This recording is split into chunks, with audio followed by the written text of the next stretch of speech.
The thing is that I'm a d4 player, so I'm just gonna convince you on the fact that d4 is better. Now, d4 is just a whole other type of setup. I mean, e4, d4, like you can play either, sorry. But I've always preferred to play d4. And the reason why I prefer to play d4 is because I feel like it's a little bit less theoretical. So like you don't need to remember 20 moves, or you know, you'll lose immediately if you don't remember 20 moves of theory. And at the same time, you can get a lot of really good attacking positions, but also positions that are a little bit solid. So you can attack, but you're probably not going to get checkmated the first, 15 moves if you do something wrong. Okay. So, d4.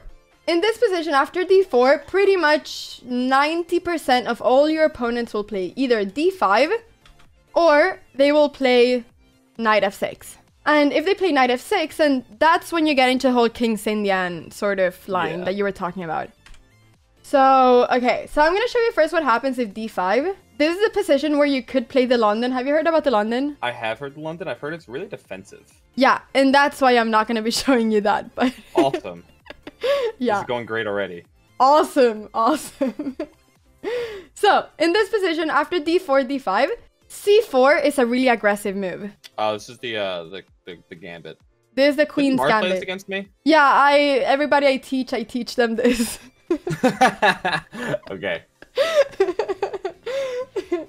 I've been playing the same thing my whole life. I'm sorry. I just don't know anything else. Nothing wrong with it. If I like it, I like it. So, okay. So d4, d5, c4. The idea of playing c4 is that you are immediately just putting pressure on the center. So center, always one of the most important things in the opening.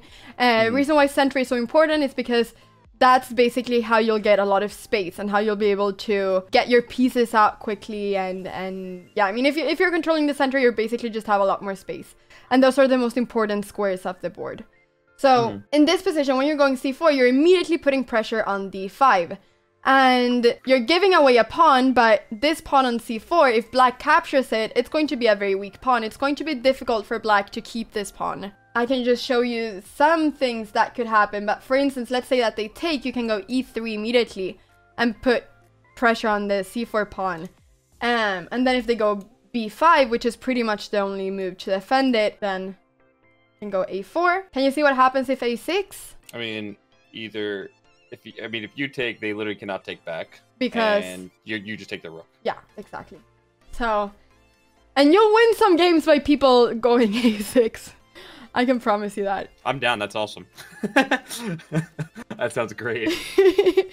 And another cool thing is, can you see what happens if c6?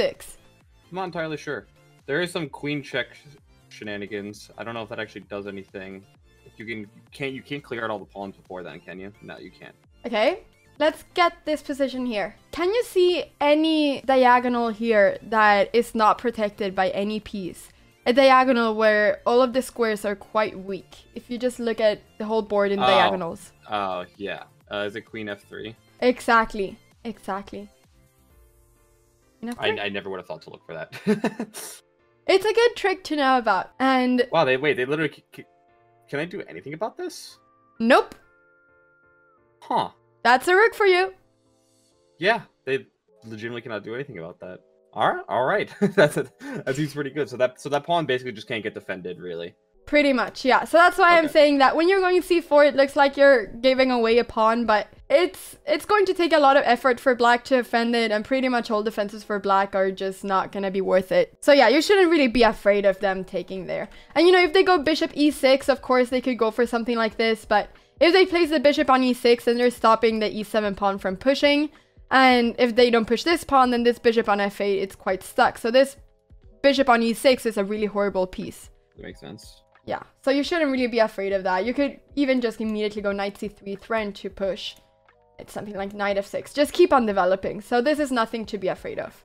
So, alright, so we got this position. You don't have to be afraid of them taking. Let's see if they do something else. So they can either take, they can either go c6 or e6.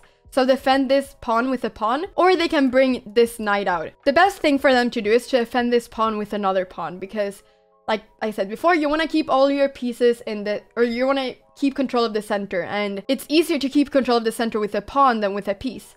So if the knight goes to f6, then what would you do here? I have no idea. I would just keep developing. I don't have a specific move in mind. Yeah, so keeping on developing is a really good mindset. You always want to develop in the beginning.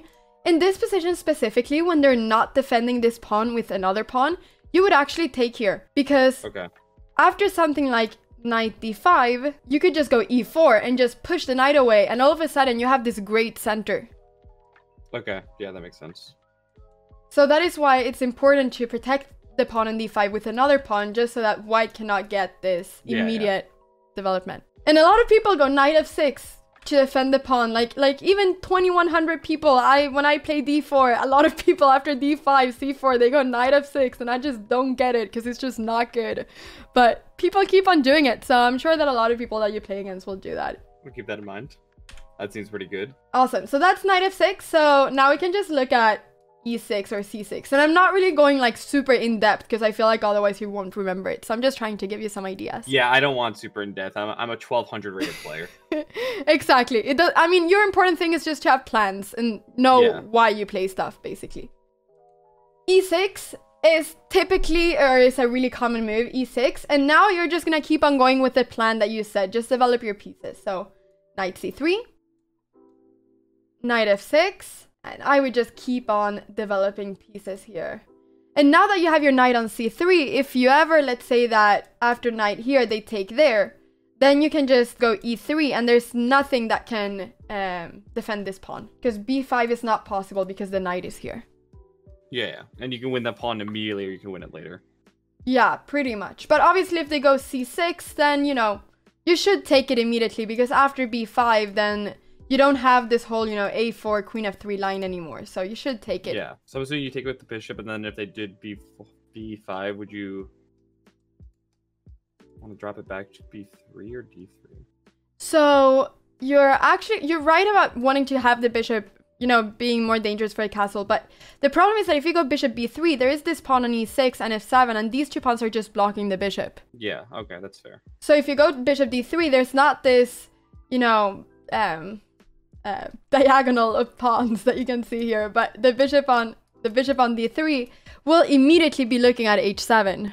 All right, so yeah, so that's what we're looking at with that. So yeah, so you don't really need to be afraid of them taking there. And after knight f3, typically what they would do is that they will go knight d7. The knight, actually, this knight here does not want to go to c6. Knight c6 is a mistake, and the reason why knight c6 is a mistake is because black's plan to put more pressure on the center is to push this c pawn. So we can see that it's all about the center all the time. Black will want to push this c pawn at some point. It will probably go either c6 or c5. So if the knight is placed in front of the c pawn, then this pawn will never be able to be pushed. So that is why this knight wants to go to d7, so that black can push the pawn at some point. So knight d7. And now if you could choose, where would you put your bishop on c1? I'm sure there's something that I'm missing, but pinning it to the queen doesn't look bad, because the queen is pretty trapped. Yeah, that queen doesn't really have like anywhere to go, and the light square bishop is kind of trapped too, so you can't really send it out anywhere. Exactly. You see, that's the whole thing with this opening. This bishop on c8 sucks. It's actually a horrible bishop. It's just not going anywhere. So when white is going for this whole setup with e6, d5, and doing this little triangle of pawns like this, the issue is that all of those pawns are on light squares. And if all of those pawns are on light squares, then there's not any squares left for this bishop to go to. So the bishop will just stay there. So that's a really bad bishop. So that's one advantage you have. And black will try to do anything to exchange this bishop. But it's going to take a while for black to be able to do that. So bishop here, bishop e7 makes sense to like control this pin. Yeah. Then e3 to get your bishop out. Castles. And now I like for you to go bishop d3, because it's a more active square than bishop e2. Doesn't make any sense to place the bishop on e2, because this bishop cannot go to g4 to pin here. If you were playing with the black pieces, what would you do? What would you do here to get your bishop out? I don't know if I'd want to get my bishop out. I would just be terrified of that bishop queen battery potentially.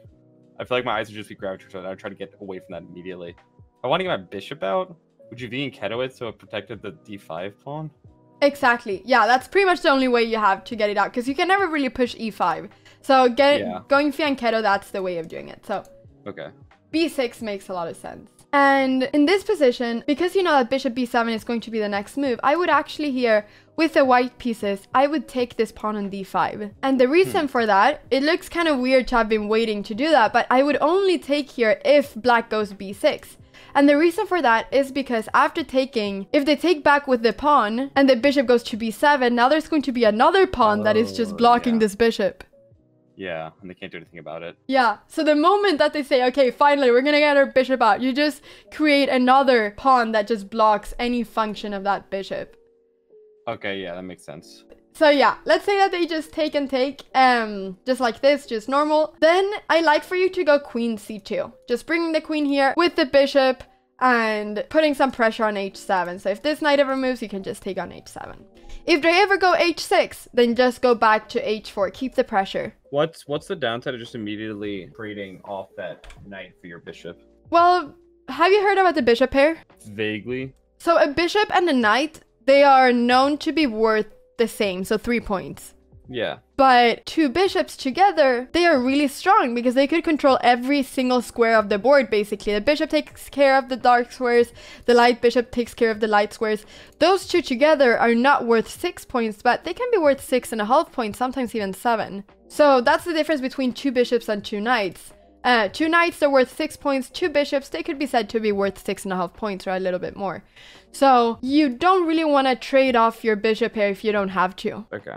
In this position, you don't have to. It's going to be the exact same outcome if you go bishop h4 or if you trade it off. So it just doesn't make sense to give material, basically. Yeah, so bishop h4, bishop b7, and now comes the fun part. Are you asking me to look for it? No, but you look a bit skeptical. I'm just waiting. Bated breath, waiting to see. Alright, so people in my chat might hate me for this, but I think that this is really fun, and I think that you could win a lot of games with this. So, you could castle short side here, and then it would be like a nice, long positional game where, I don't know what, you try to bring your rooks in, and you go for a minority attack. Or, you could do what I do in every single blitz game, and you could castle queenside in this position. That's what I like to do, so I'm alright with this. Awesome. And then your idea would be to immediately go rook g1, g4, g5, and get your pieces attacking the king. Perfect. Wonderful, right? This is actually what Mayo told me to do in the one instance where black didn't push center. This was like the end goal. I think honestly that especially at your level, I feel like if you attack your opponents are not always gonna know how to defend. So if you keep on attacking, I really think you're gonna win a lot of games. That sounds perfect to me. Let's say that they go rook c8. What would you do here? So first off, the first thing Mayo told me to do is get my king to safety. So he almost always said get the king to b1 the second you castle queenside. So if I don't see anything imminent, I'd probably wind up doing that. Yeah, that's great. That's a really good move. Just before anything, just get your king out of the king and queen file, especially with a rook up there. Because just like you said, the idea for black is going to be to go c5. Okay, so we're going to go c5. I feel like you should not... There's no way you start pushing kingside. Like, they're trying to do something, right? They're trying to do something. And you know what's the best thing you could do about that something? What? To attack. To start attacking yourself. As long as you're reacting, they're going to keep on attacking. But as soon as you start attacking, they are going to have to react to your attack. Okay. So sometimes the best reaction to an attack can be to yourself go for an attack as well. So you just start pushing the g pawn, I think is what you said? Yeah, so I'm not sure if you can push and give the pawn immediately. Yeah, no, I would probably not do that. I would probably say to go something like rook g1 in this position. Okay. To then start going g4. Because there's not really any way that they can stop it. But I just thought that if you go g4 immediately, then they can take it. And I'm not sure if... I feel like I've seen that happen. I don't know. I feel like I've seen that happen before, and I can't remember. I watched a decent amount of chess videos, and I feel like I've seen this before, and I remember someone just like... It's probably a different position, but I swear I remember someone saying that was a mistake. It's sort of preference. You can either go rook g1 and not give away that pawn, or you can just give away the pawn. Okay, so if I want to be pragmatic, g1. If I want to be myself, I go g4. Exactly. Okay, good to know. I'll keep that in mind. I think you'll go g4, and that's awesome. All right. So I think that's pretty much it. I mean, this is like already like move, what, 13 or something. It's not like, probably this exact position isn't going to happen, but you kind of get the idea. You kind of get where you should be putting your pieces. This is basically where you should be putting your pieces. And then you just castle queenside, and then you just, you start pushing. Yeah, that sounds good to me. Thank you so much for watching this video. If you enjoyed it, please don't forget to leave a big thumbs up and also to subscribe.